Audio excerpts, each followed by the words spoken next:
إن الحمد لله الذي جعل الشمس والقمر بحسبان والنجم والشجر يسجدان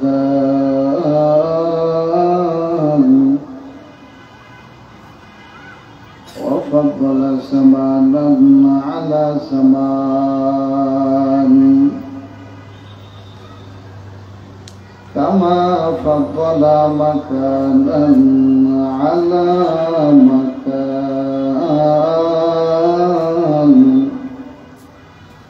وإنسانا على إنسان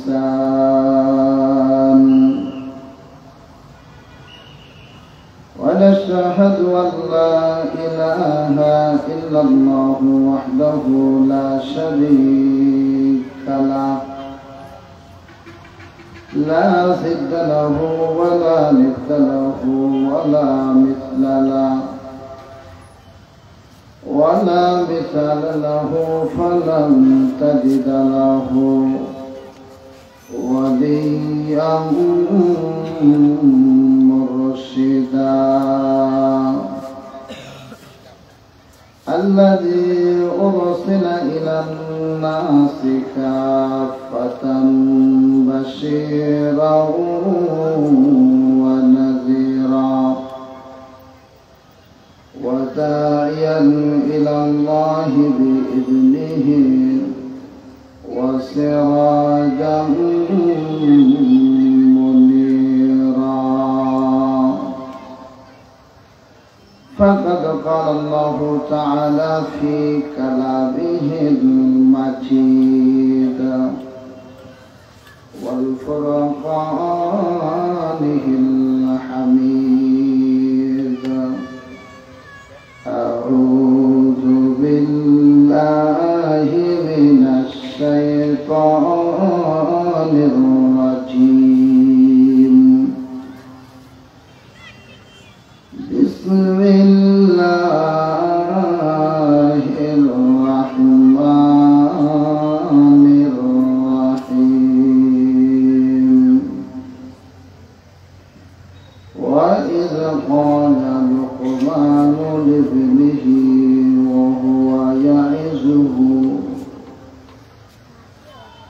يا بني لا تشرك بالله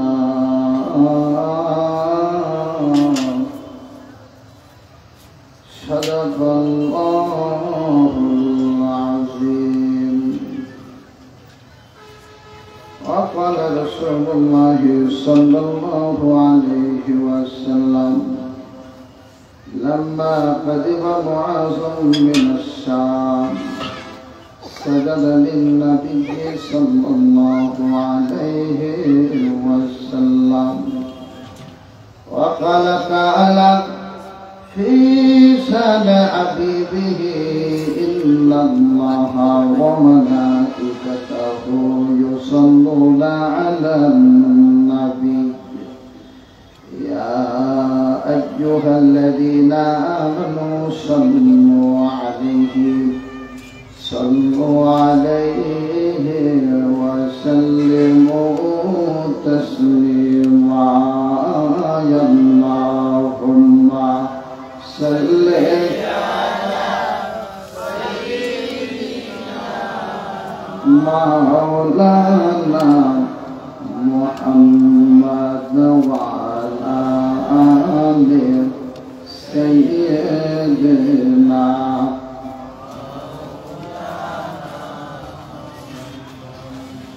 জোরে জোরে মোহব্বতের সামনে আগায় আগায় বসেন মন মাথায় পড়েন আল্লাহুম্মা সাল্লি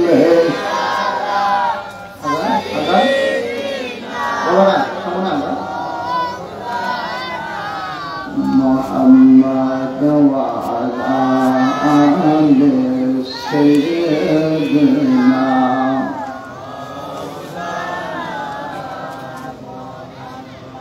তোমার বানার দিন পড়িয়ে গেল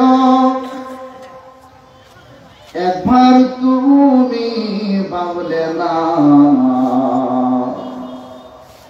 তোমারা আমার সঙ্গের সাথী তোমারা আমার সঙ্গের পুঁজি সময় থাকতে করলে না আল্লাহুম্মা সাল্লি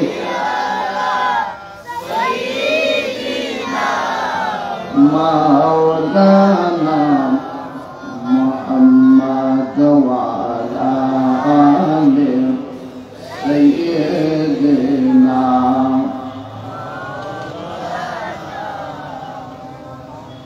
করিমুস সাজায়া জমিলুস সিয়াম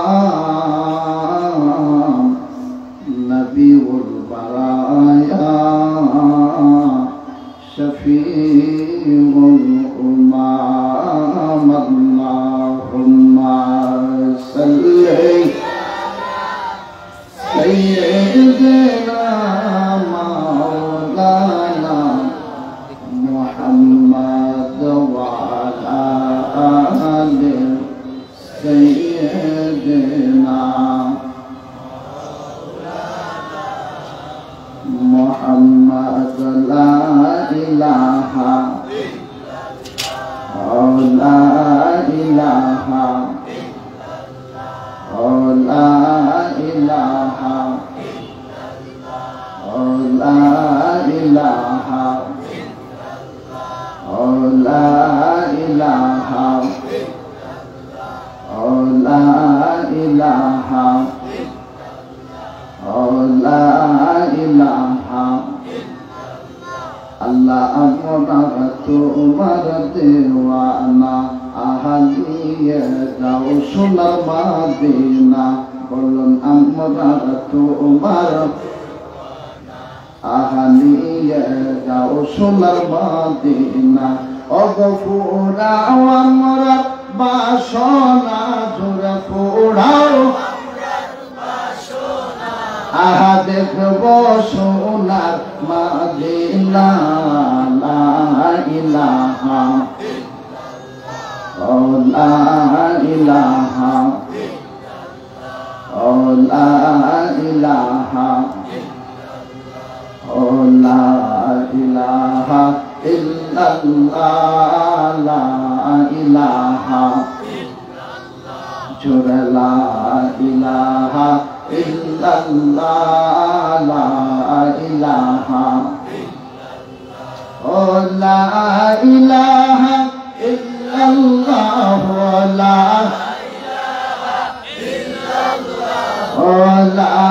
ইলাহা ইল্লাল্লাহ লা ইলাহা ইল্লাল্লাহ লা ইলাহা আমরা মন হইয়া আছে দেওয়ানা বলুন যাইতে সোনার আমরা মন হইয়া আছে দেওয়ানা আহা যাইতে সোনার আমরা ও বুঝ মনে বুঝে না ঘুরে পাগল মনে আহা কবে যাব সোনার মাদিনা লা ইলাহা লা ইলাহা লা ইলাহা ইল্লাল্লাহ মুহাম্মাদুর রাসূলুল্লাহ সাল্লাল্লাহু আলাইহি ওয়াসাল্লাম আল্লাহ আল্লাহ আল্লাহ আল্লাহ আল্লাহ আল্লাহ আল্লাহ আল্লাহ আল্লাহ আল্লাহ আল্লাহ আল্লাহ আল্লাহ তোরাও মনের বাসনা প্রাণ কান্দে মোর যাইতে মদিনা আল্লাহ আল্লাহ আল্লাহ আল্লাহ মাওলা তোরাও মনের বাসনা মন কান্দে রে যাইতে মদিনা মাশাআল্লাহ আল্লাহ আল্লাহ আল্লাহ আল্লাহ আল্লাহ আল্লাহ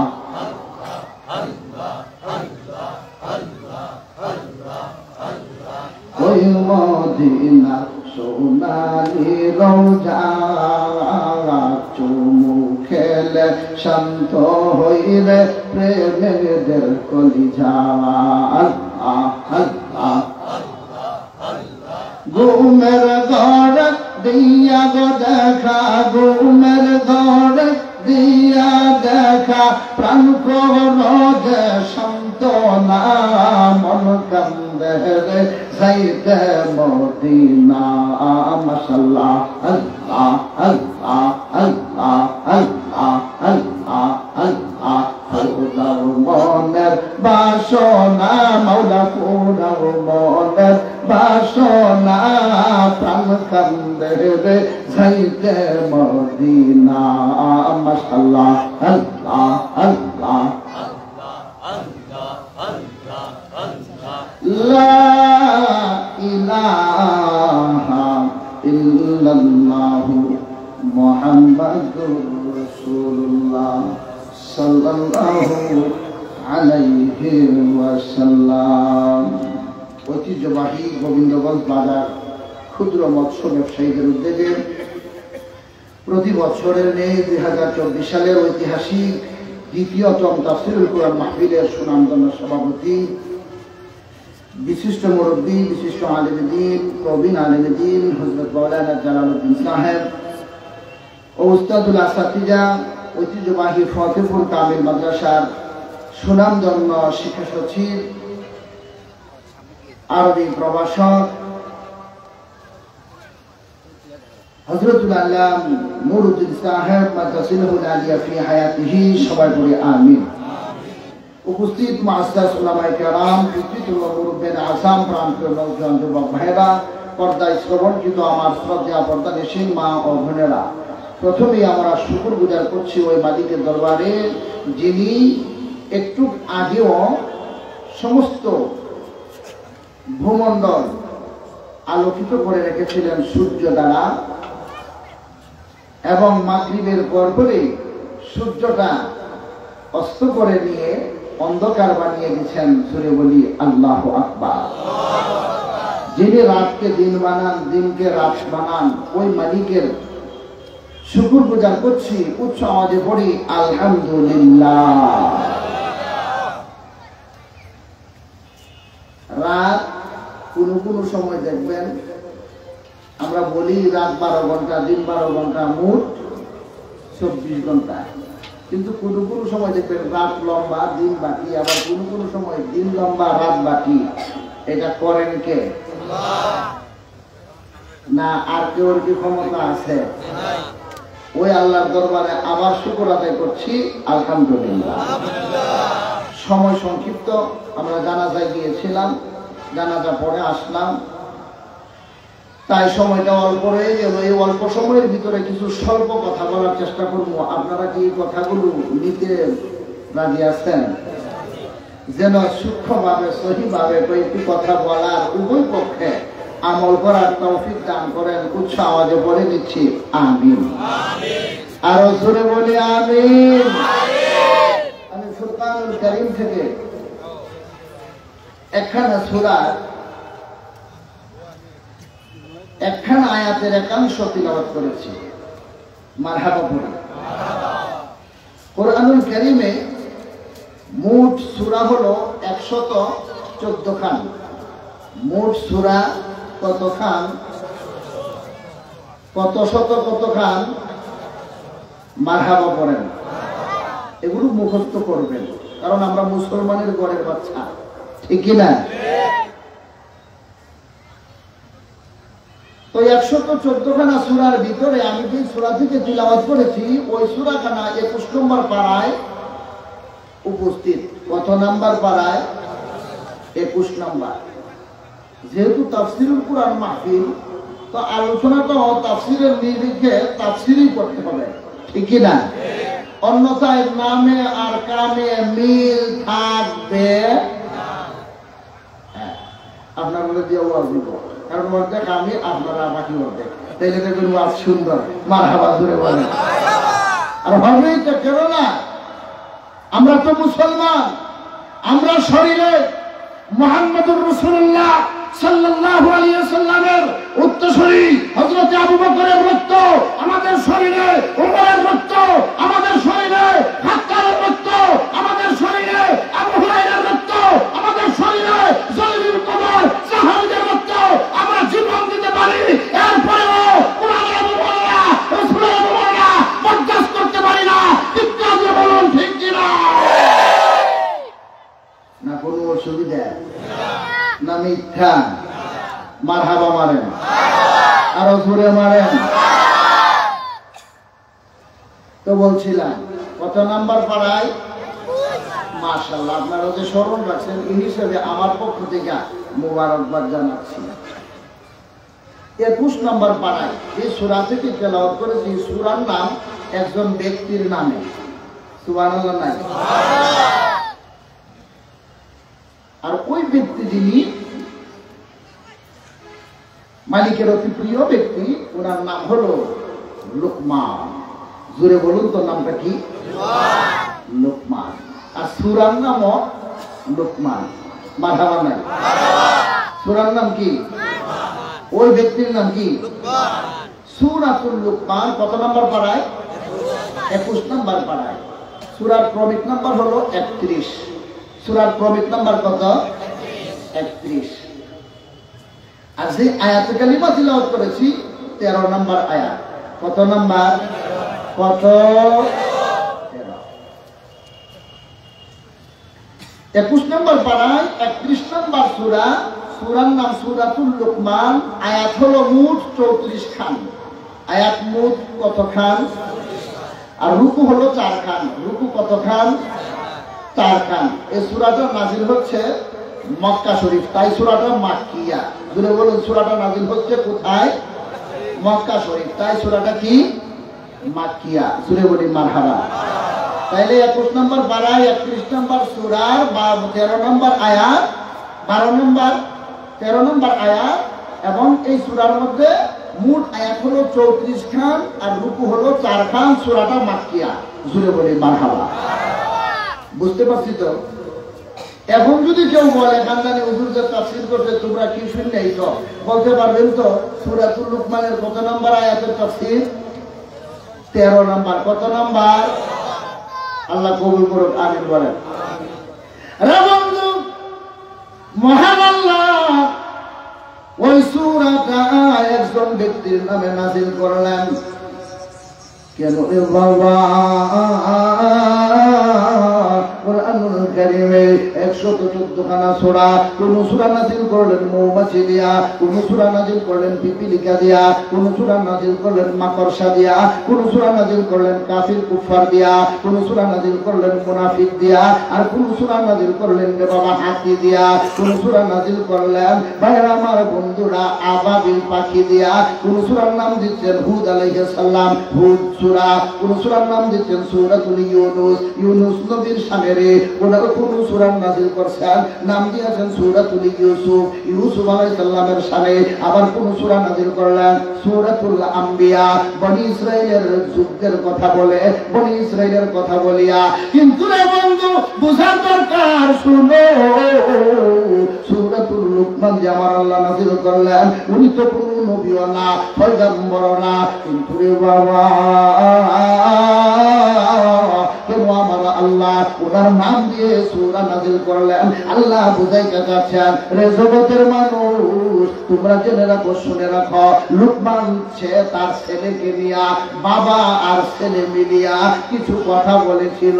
ওই লুকমান কিছু কথা বলেছে, ওই কথাগুলো আমার কাছে তো প্রিয় হয়েছে, আমি ভালোবাসিয়া তার কথাগুলো রে কোরআনুল কারীমে মোহর মারিয়া অমর হিসাবে নাযিল করে দিয়েছি। জোরে বলি সুবহানাল্লাহ। রে জগৎবাসী,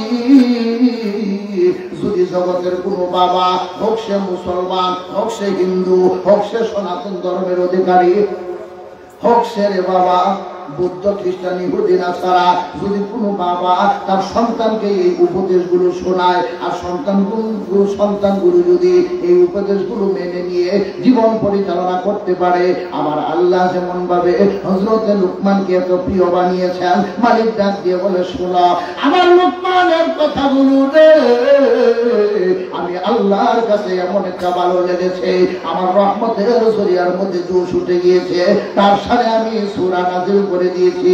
ওই সূরার ভিতরে রে আমার লুকমানের কথাগুলো আমি বলেছি। ওই কথাগুলো যদি জগতের কোনো বাবা তার ছেলে মেয়েগুলোকে উপদেশ দেয় আর তারা যদি মেনে নিতে পারে, নিঃসন্দেহে যেমন ভাবে আমি রে লুকমানকে এত ভালোবেসেছি, তোমাদেরকেও ভালোবাসবো। লুকমানকে ভালোবাসিয়া কুরআনুল কারীমে ওমর হিসাবে নাম দিয়ে দিয়েছি, আর তোমাদেরকে ভালোবাসিয়া রে আমি ওমর হিসাবে জান্নাতে দাখিল করাবো। আল্লাহু আকবার, আল্লাহু আকবার। ঘরে ঘরে ঢালো, ঘরে ঘরে ঢালো। আল্লাহ সুরে বলুন মারহাবা। তাইলে আমরা স্বাভাবিক বুঝতাম পারছি উনার নামকরণ কেন করলেন, ঠিক কিনা? এখন আসুন মূল আলোচনা যাই, উনি কি ছিলেন। সুবহানাল্লাহ পড়ে। আরে বন্ধু, হযরতে লুকমান সাধারণ মানুষ ছিলেন। হযরতে লুকমান একজন কৃতদাস ছিলেন, গোলাম ছিলেন। সুবহানাল্লাহ। চিন্তা করার বিষয় রে আব্বা, কেন আমার আল্লাহ এত মায়া করে রে কুরআনুল কারীমে তার স্থান করে দিয়েছে, কিয়ামত পর্যন্তই থাকবে। দেখবেন বাবা, যদি আপনি কুরআনুল কারীমের একটা পৃষ্ঠা আপনি পড়তে চান আগুন দ্বারা, সমস্ত পুস্তকগুলো যদি পড়েন পুড়ে যাবে। এই পুস্তকটা যদি আপনি পড়তে যান পুড়ে যাবে, সমস্ত বই পুস্তক পড়তে যান পুড়ে যাবে। কিন্তু জেনে রাখো কুরআনুল কারীমের একটা পৃষ্ঠা যদি সিরে তুমি পড়ার চেষ্টা করো, কাগজগুলো পড়ে যাবে, কিন্তু লেখাগুলো রে সোনার মতন ঝলমল ঝলমল করবে। চিৎকার দিয়ে বলেন ঠিক কিনা? কেন? এই কথাগুলো দুনিয়ার কোন মানুষের না, এই কথাগুলো দুনিয়ার কোন কারোর না, এই কথাগুলোর মধ্যে কেউ কোনো শরীক নাই। এই কথাগুলো যিনি বলেছেন স্বয়ং মাওলা পাক, উনি উনার কালাম, উনি উনার সালাম দ্বারা বলে দিয়েছেন, লৌহে মাহফুজে দাস্তান করে দিয়েছেন। আর এই অনুযায়ী যারা জীবনে পরিচালনা করবে তারাও আল্লাহর কাছে এমন লৌহে মাহফুজের মতো দামি হয়ে যাবে। চিৎকার দিয়ে বলুন ঠিক কিনা? আল্লাহ যেন সেই দামি আমাদেরকে বানান, সবাই বলি আমিন। মনে আসেনি? লুকমান সাধারণ মানুষ, কৃতদাস। লুকমান চাকরি করে, গোলামি করে, গোলাম। লুকমান অবসর যখন হয় জঙ্গলের মধ্যে চলে যায় গিয়া কাঠ কাটে, আবারও সে কাঠুরিয়া। মারহাবা। চিন্তা করবেন কোন মানুষ করে আল্লাহ কুরআনুল কারীমে আইনা থাকা দিচ্ছে। ও বন্ধু, আজকে যে বাইরে মাহফিলের আয়োজনখানা করেছেন, প্রতি বছরের নেই ওনারা করেন। আজকে দ্বিতীয়তম তাফসীরুল কুরআন মাহফিল, এই বাইরেও ব্যবসা করেন। ওই ব্যবসার মধ্যে যদি হযরত লুকমানের কথাগুলো তারা আমল করতে পারে, ওই ব্যবসাটা করে দেখবেন অল্প সময়ে উনি এমন একটা উন্নত লাভ করবে, বলতেও পারবে না, জানতেও পারবে না, বুঝতেও পারবে না। কেননা উনার এই কাজের মধ্যে, এই ব্যবসার মধ্যে আল্লাহর পক্ষ থেকে ফজল অর্জন হবে, যেটাকে বলা হয় গায়বী বরকত। জুড়ে বলুন ঠিক কিনা? তাই আমার কথা ব্যবসায়ীর কাজে লাগান, লাগবে। কোন বাবা তার ছেলেকে বলবে লাগবে। হাল বলতে গেছেন, ছেলেকে উপদেশ দেন, কাজে লাগবে। আপনি সনাতন ধর্মের, হ্যাঁ আপনার সন্তানকে বলুন কাজে লাগবে। আপনি ইহুদি খ্রিস্টান, হ্যাঁ আপনার সন্তানকে বলুন কাজে লাগবে। যে মানবে সে ওই ফল পাবে, মানবে না ফল পাবে না। কর্ম যেমন হবে ফল তেমন হবে। জোরে বলেন ঠিক কিনা? আম গাছ লাগায় যদি প্রতিদিন সকালে ঘুম থেকে উঠতে আম গাছের কুড়া দিয়া কই, আম গাছ রে আমি করে দৈনিক 100 করে সুমা দিব, তুই একটা জাম ধরাই গেলা। মা আম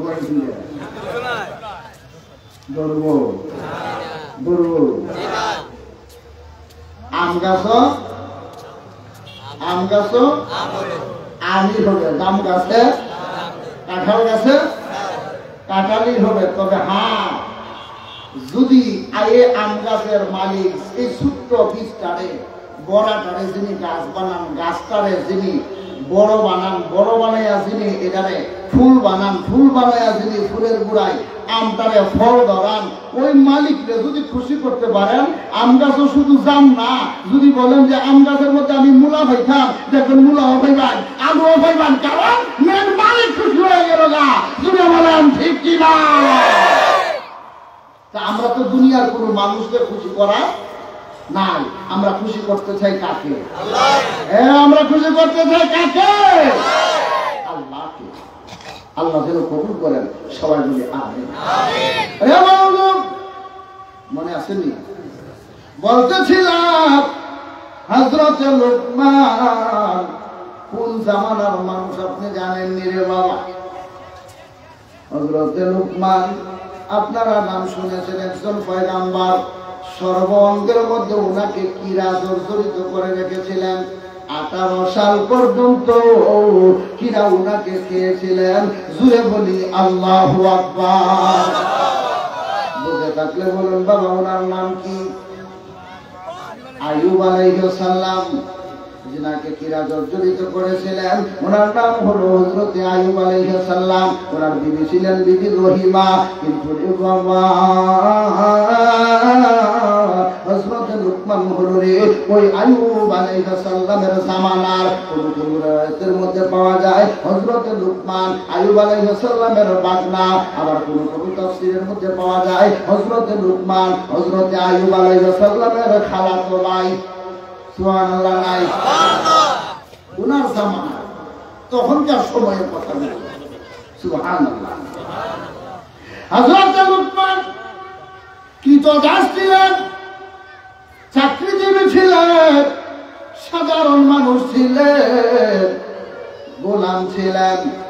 অবসর যদি পাইতেন জঙ্গলে চলে যেতেন, গিয়ে বাবা কাঠ কাটতেন। ওনাকে মানুষ কাঠুরিয়াও বলতেন। কাঠ কাটিয়ে আনিয়া যেই কাঠটা ভালো থাকতো যত্ন করে রেখে দিতেন। কারো ঘরের মধ্যে যদি কাঠের প্রয়োজন পড়তো উনি নিজে গিয়ে লাগাইয়া দিতেন। এই হিসাবে মানুষ তারা কাঠ মিস্ত্রিও ডাকতো।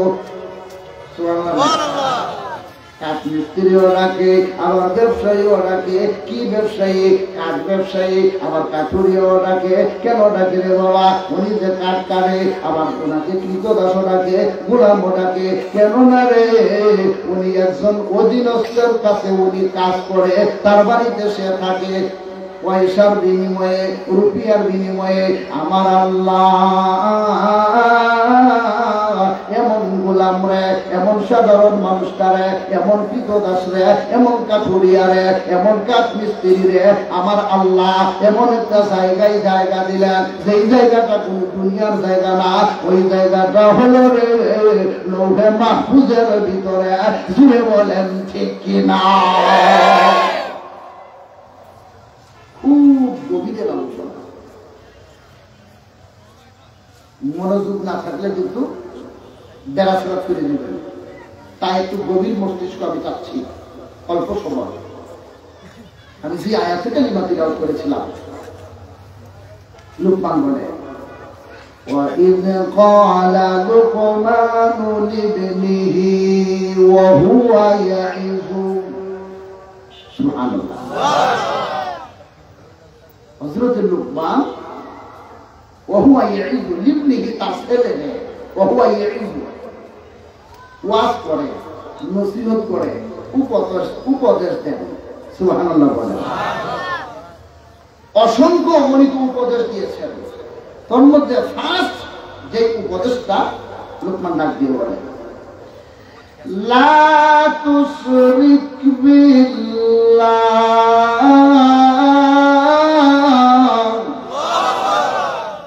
কি এটা গোবিন্দগঞ্জের আওয়াজ? শরম দিবেন আমরা? গোবিন্দগঞ্জের আওয়াজ তো এটা না। কারণ সদা সত্যি গরু যদি জবাব আমরা গোবিন্দগঞ্জ ভয়ের জবাব ঠিক না। আর যারা বড় বড় আওয়াজ দেয় হেরা আমরা রবীন্দ্রনাথের মাছ নিয়ে খাইয়া পরে বড় আওয়াজ দেয়, তো হেরার মেন হেড মাস্টার আমরা না। মানে আমরা আওয়াজ যদি তো ইতাতে হেরা করবো কিতা, আমরা আওয়াজ এমনি নিব। আমি আওয়াজটারে আমরার মতন চাইতেছি, কারণ আমরা কোরআনের প্রেমিক, ঠিক না? আমরা রাসূলের প্রেমিক, ঠিক না? আমরা ওলিদের প্রেমিক, ঠিক না? আওয়াজটা হেমনি তো। আমি আবার আপনারা ইন্টারভিউটা নিতেছি। লা তুশরিক বিল্লাহ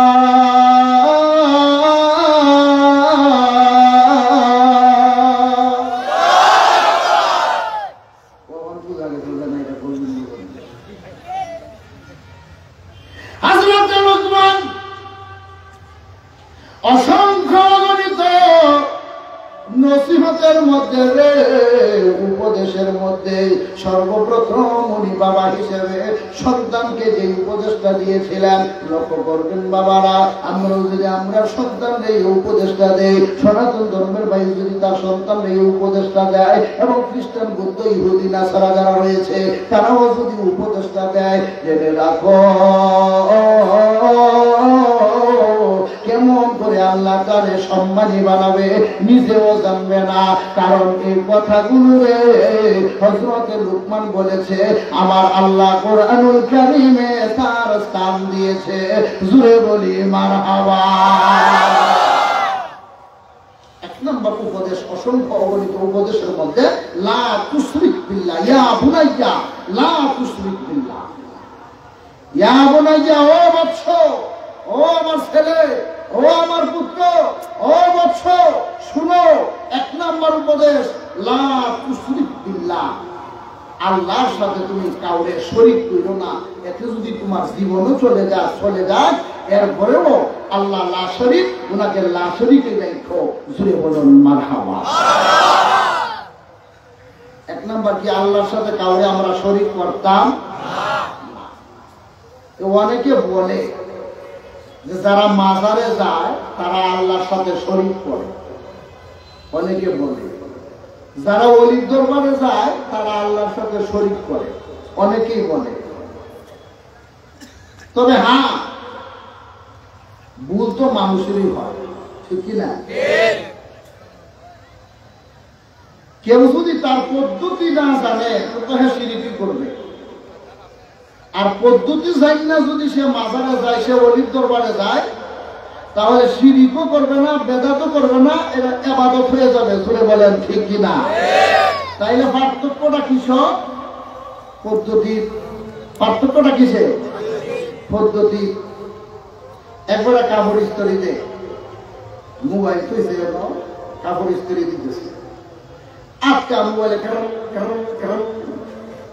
রিঙে ঘুরছে, হ্যাঁ ওই তো আসিল মোবাইল লই গেছে স্ত্রী, কি আরাম পাইছে। পদ্ধতি হারা, ঠিক কিনা? আর পদ্ধতি হারা গতি দেয়, এখানে সামনা খামি গেছে না, ভুল কইলাম? তেমনি যদি কোনো মানুষ পদ্ধতি অবলম্বন করে যায়, ইবাদত হয়ে যাবে। পদ্ধতি তুমি মানলে না, বিদআত হয়ে যাবে, শিরকও হয়ে যাবে। আর যদি বিদআত হয়ে যায়, শিরক যদি হয়ে যায়, তুমি মাজারে যাইবা, যাও, সেজদা দেওয়া যাইবে না। মাজারের মধ্যে গিয়ে রে আল্লাহর ওলি তোমার দরবারে এসেছি, আমার একটা ছেলে তুমি দিয়ে দাও, এটা পদ্ধতি হতে পারে না। আমার মনের মধ্যে অশান্তি, তুমি শান্তি দিয়ে দাও, এটা পদ্ধতি হতে পারে না। রাসূল শিক্ষা দিয়ে দিলেন, ওরে জগৎবাসী, পদ্ধতিটা শুনো রে। পদ্ধতিটা হলো তুমি মাজারে যাবে, সূরাতুল ইখলাস পাঠ করবে, সূরাতুল ইনশিরাহ পাঠ করবে, সূরাতুল তাকাসুর পাঠ করবে, দুরূদ শরীফ তুমি পাঠ করবে, সালাম প্রদর্শন করবে, জিয়ারত তুমি করবে, আর বলবে আল্লাহর ওলি তোমার দরবারে এসেছি, জিয়ারত করেছি, ও মালিক তুমি যদি গো তোমার মাহবুব বান্দাকে মায়া করে থাকো, তোমার মাহবুব বান্দার নিকটে এসেছি, তোমার মাহবুব বান্দার উসিলা করে গো আমার মুনাজাত তুমি কবুল করে নাও। এটা হলো মূল পদ্ধতি। এমন ভাবে যখন আপনি জিয়ারত করবেন এটা হবে ইবাদত। আর যদি নিজেই নিজের কাছে চেয়ে নেন এটা হবে শিরক। হযরত লুকমান ছেলেকে এই কথা বুঝাইতে যাচ্ছে, দুনিয়ার সকল কিছু পিছনে ফেলে দিয়ে রে তুমি শিরকের মধ্যে লিপ্ত হয় না। জুড়ে বলি মারহাবা।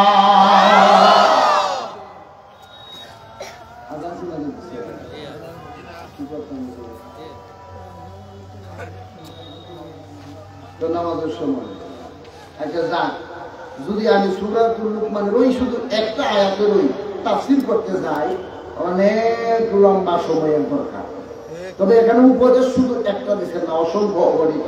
আমি শুধু আপনাদেরকে একটা শোনাইছি, লা তুশরিক বিল্লাহ, যেন শিরিক না হয়। এই হিসেবে ব্যবসায়ী ভাইয়েরা, আমার এলাকাভিত্তিক ভাইয়েরা, গ্রামগঞ্জের ভাইয়েরা, শহরের ভাইয়েরা, আমি আপনাদেরকে বিনীত অনুরোধ করছি, বাবা সাধারণ একটা মানুষকে, কৃতদাসরে, কর্মচারীরে, গোলামরে, কাঠুরিয়ারে, কাঠমিস্ত্রিরে আল্লাহ আইনা কুরআনুল কারীমের মধ্যে তার জায়গা করে দিয়েছে। শুধু এই কথাগুলো, দামি কথাগুলো বলার জন্য আমরাও যদি এই দামি কথাগুলো অনুযায়ী চলি, কুরআনুল কারীমে তো আর নতুন করে আয়াত নাযিল হবে না। তবে মালিক বলেন আমি লুকমানকে জায়গা করে দিয়েছি আমার লৌহে মাহফুজে, আর তোমাদেরকে আমি জায়গা করে দিব জান্নাতুল ফিরদাউসে।